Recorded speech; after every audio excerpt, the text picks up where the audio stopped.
Most developed countries in the world, they are faced with an aging population. They lack a skilled workforce. They lacked young innovators. And Alhamdulillah, by the grace of God, in Pakistan, we have abundance of great innovators in the youth who are playing their role in reshaping our society, our community, and our economy. The world over, Pakistan is known for its resilience, for its innovation. And wherever we go, we were recently in the United Nations General Assembly. We've been traveling all over the world. Wherever we go, we hear great things about our youth, what our youth has set out to achieve. And all these innovators and all these young people are sitting here, they're sitting here because they've earned their place to sit here. So the world over, the people tell us that Pakistan's youth not only has great potential, but Pakistan's youth can reshape the future of the world because we are heading towards a common shared future. A common shared future of humanity. There's a lot of work to do as far as climate change is concerned. Pakistan, at this point in time, contributes less than 1% of the carbon emissions the world over. And when it comes to suffering the consequences, we suffer greatly when it comes to devastation of floods and other effects of climate change. We did not make this happen. But I see the way our youth is working towards a green youth movement, how they're determined and they have this mindset of reversing the adverse effects of climate change. I see them working for gender equality. I see them working for reproductive health. I see them working for overall general health and well-being of the people of this region. I see them working in the digital field. We have the best startups in Pakistan. Our IT exports have gone up by a huge margin. They're now at $3.2 billion. Why? It's all young people who are coming up with startups. Whether it's in the field of health or the economy, other sectors.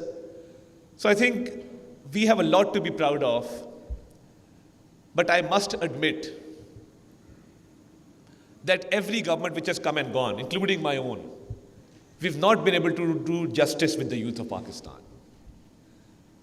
And it is time that we include the youth in policy making.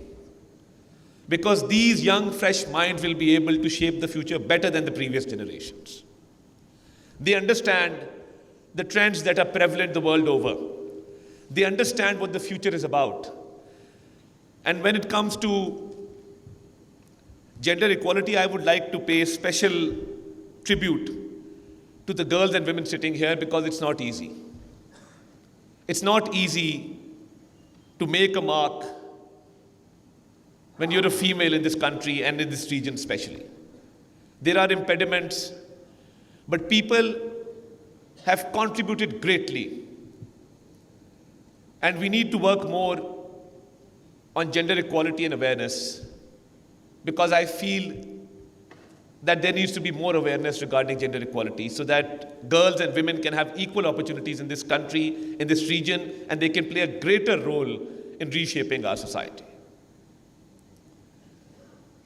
And I would like to extend all support from the government of Pakistan as far as the digital field is concerned. We have a long way to go as far as IT is concerned. And Pakistanis are making a mark the world over. And as I said, we need the youth involved in policy making so they can play a role with regard to the SDGs and find digital pathways for innovation and bring about great innovations which can lead to a better future, not only for the people of this country and this region, but for the people the world over and for a common and shared future, which I see as a prosperous future for the entire humanity.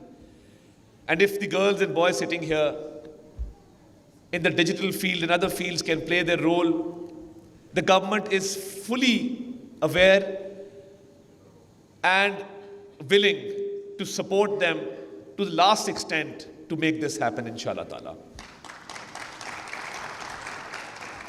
We already have a National Youth Council, and I would request Mr. Rana Mashood and his colleagues sitting here that we need to make this Youth Council more active, and they need to participate in decision making and policy making. They should be sending their policy papers to the government, to the cabinet, that in each sector, including the digital field, what policy interventions are required.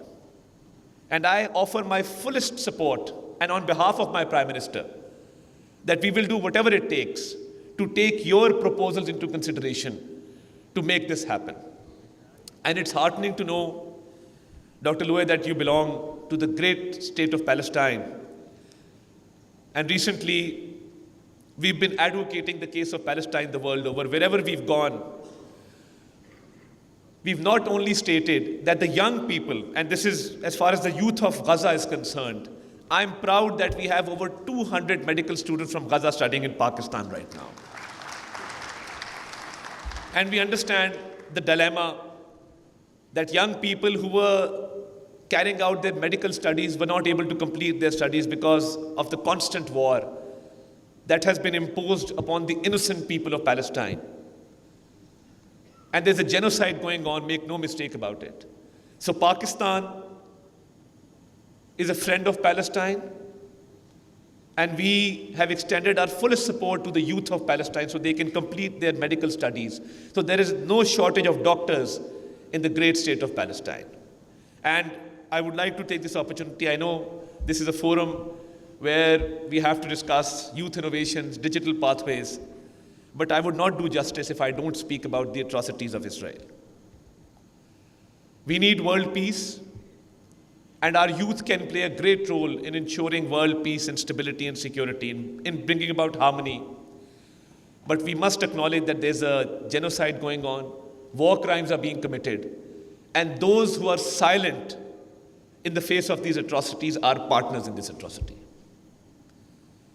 So Pakistan believes in a pre-1967 borders of Palestine, a free state of Palestine, and we want an end to these atrocities, and we want the youth of Gaza, the youth of West Bank, the youth of Khan Yunis to have those equal opportunities that the youth has the world over.